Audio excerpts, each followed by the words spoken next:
Just when you thought they were out, the Mariners find a way to push some runs across against Tarek Skubal and get a fantastic performance. Luis Castillo on their way to a much needed victory. What is up? What is going on, everybody? Welcome back and welcome into the Seattle Mariners post-game recap.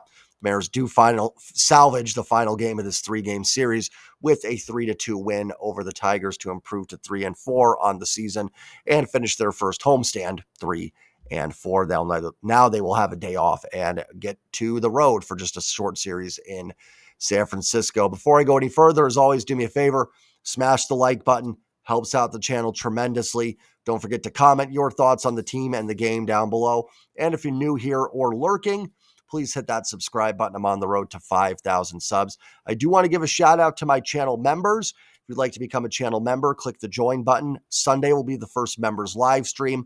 Got some fun quizzes I've done that are up for channel members, but Sunday we'll hang out, have some coffee. Well, I guess not coffee. It's an afternoon game in San Francisco and hang out. So I do want to give a shout out to all my channel members, Gunny Studios, Mr. Moses, Trevor Hiddle, Y2K, Mark Squire, Shop Girl, Keith Lavelle, William Cook, and new members Sam and Dustin Spear. Thank you all so much for being members and supporting my channel.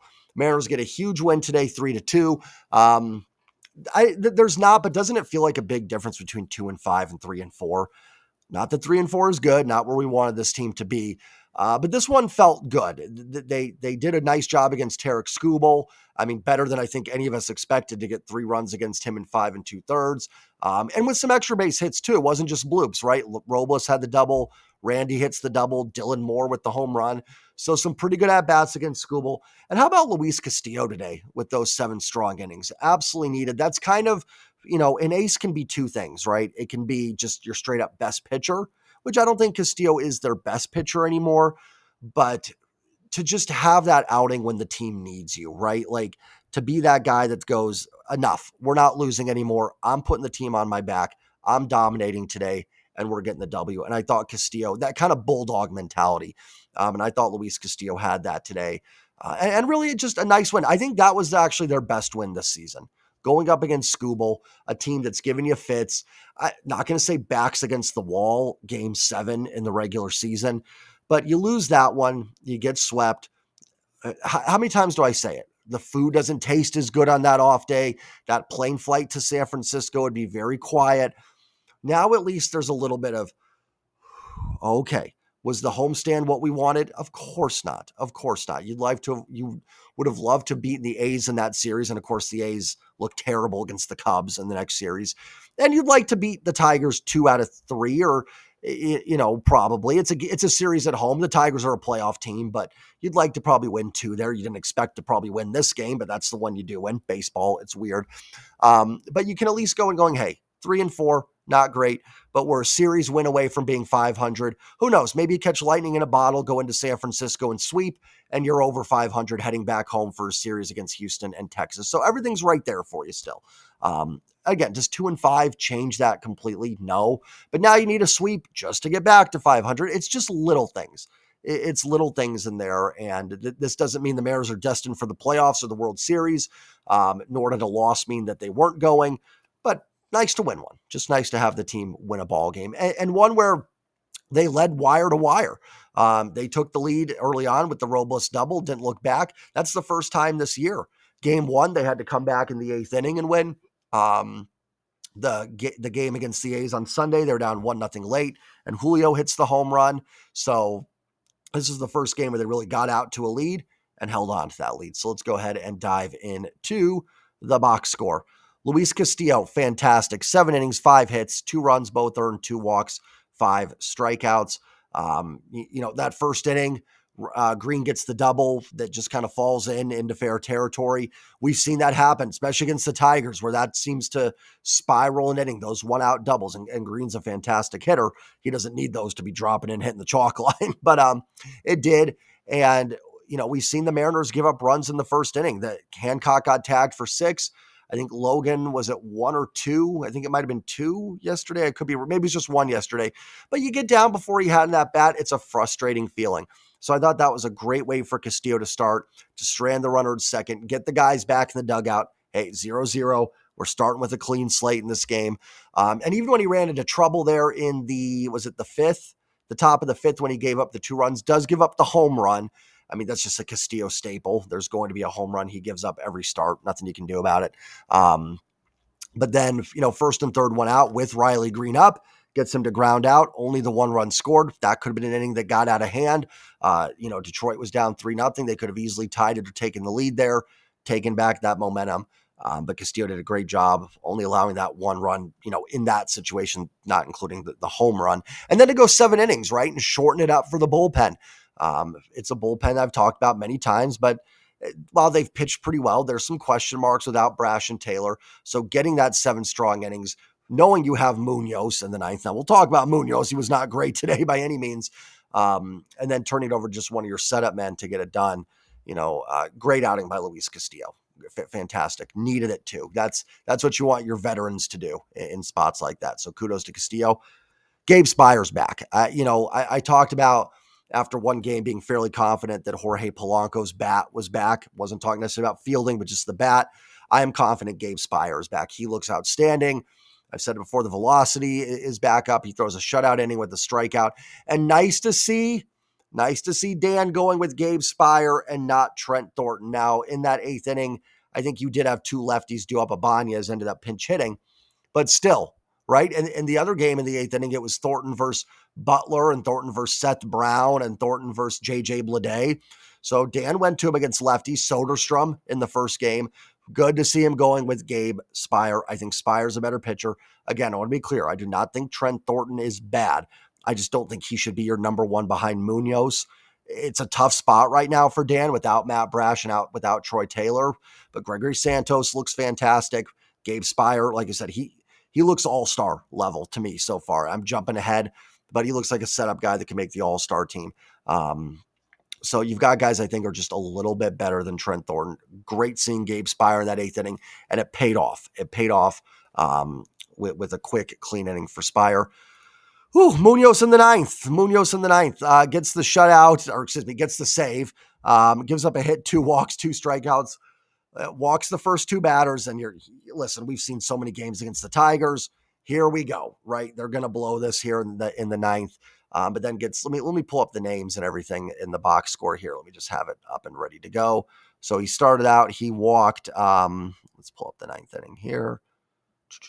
Walked Colt Keith and Malloy.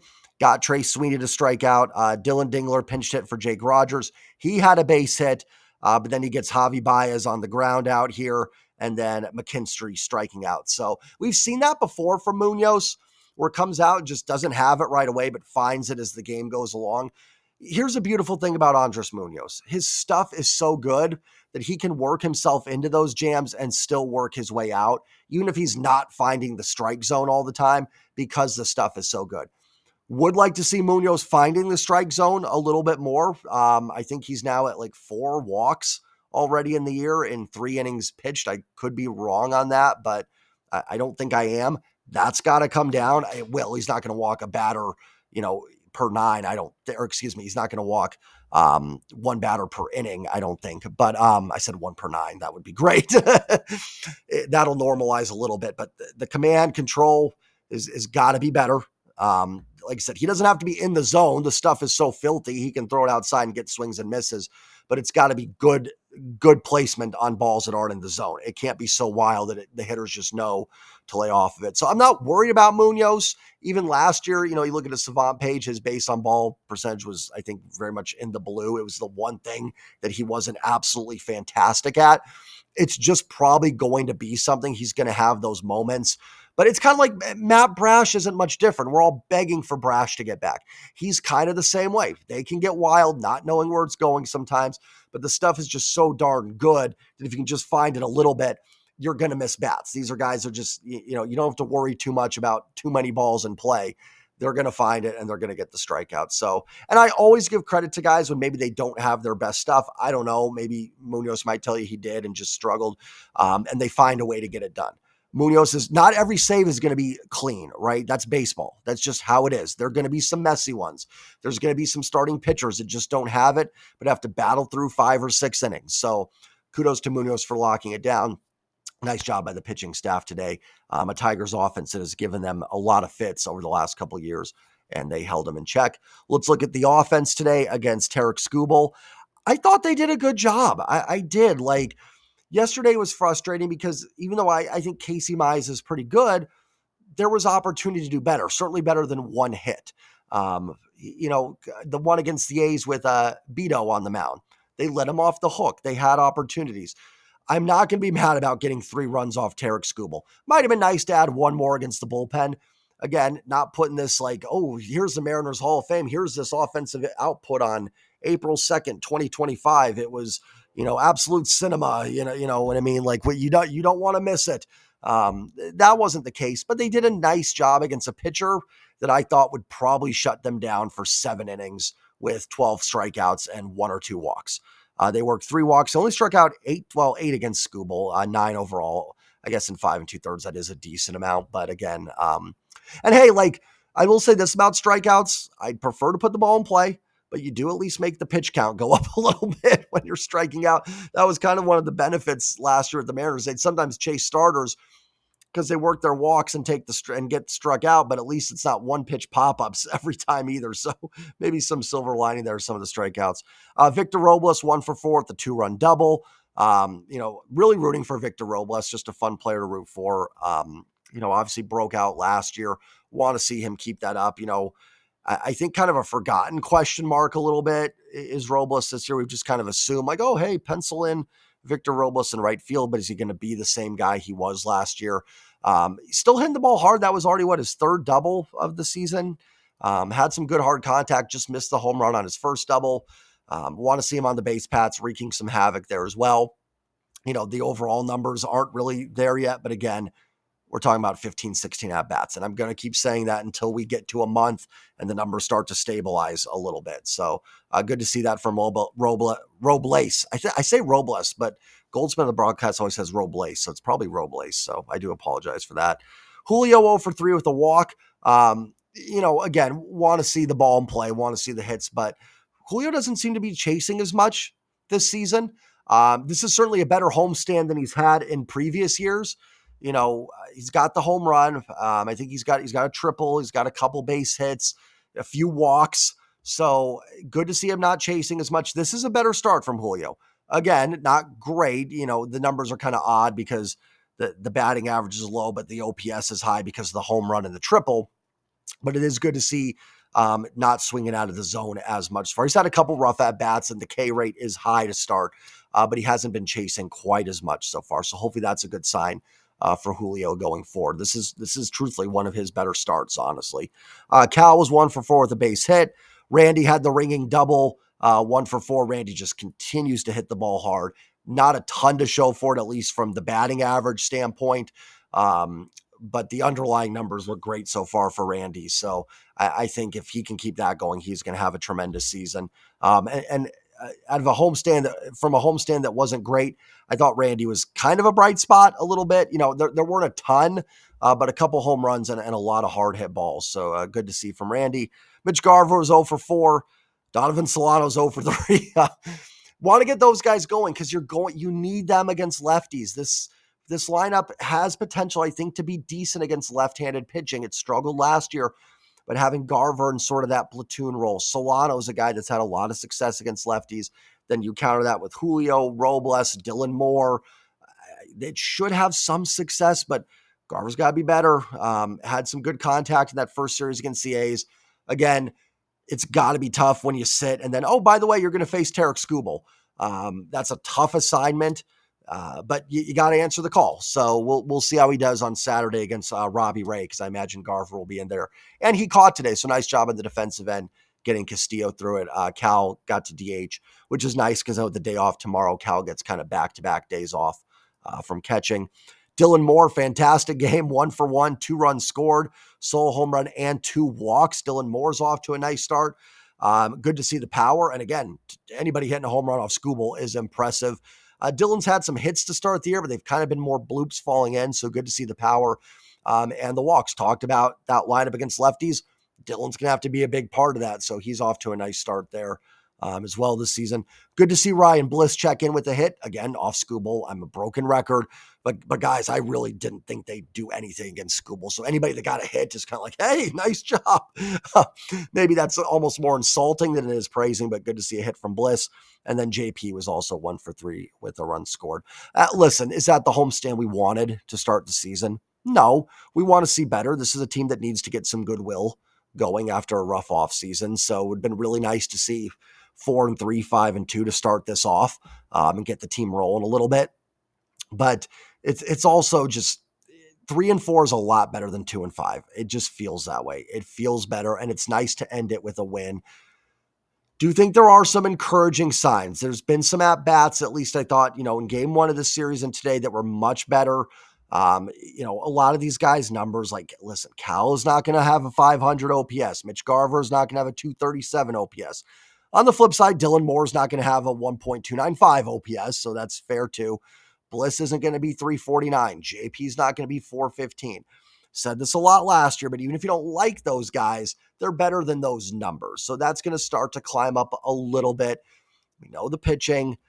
We know what it can do. The bullpen so far, I think outside of that one just dreadful game against the A's, has been pretty decent. Gabe Spire being back is huge. So there are some good signs. There are some good signs here for this team. Is it going to be enough? I don't know. I do think this division is open. It would not shock me if the Seattle Mariners won it. Also would not shock me if they didn't win this division. That's really kind of this team. I'm not too sure. I see paths to a very good team. I also can see some paths where, a couple injuries and things can start to fall apart a little bit, which is why, you don't want to get off to that dreadful start. Talked about it yesterday where it can just spiral a little bit. Can't let that happen. And they didn't. I'm not celebrating. We shouldn't be running across the streets downtown going, yeah, they're 3-4. But it's not out of hand or anything. They got a nice win today. Let's see if going on the road, they can get something going. Hopefully maybe come back home 500. And they played very well at home last year against Houston and Texas. So let's see if maybe a couple of those teams come in and they rise to the occasion. If they can come back home 5-5, then let's go. Let's have a big homestand the next time around. So listen, no matter what, I'm sure as heck not selling, throwing in the towel on April 2nd on a season. Even if I was a White Sox fan, I would say that. So nice W today. Remember to like, comment, subscribe. I'm going to take tomorrow off and just enjoy, a day off from the Mariners. I'll be back Friday with the post-game recap, the first road game of the year. Take care, everybody. Enjoy your Wednesday. Enjoy your Thursday. And as always, go Mariners. Peace.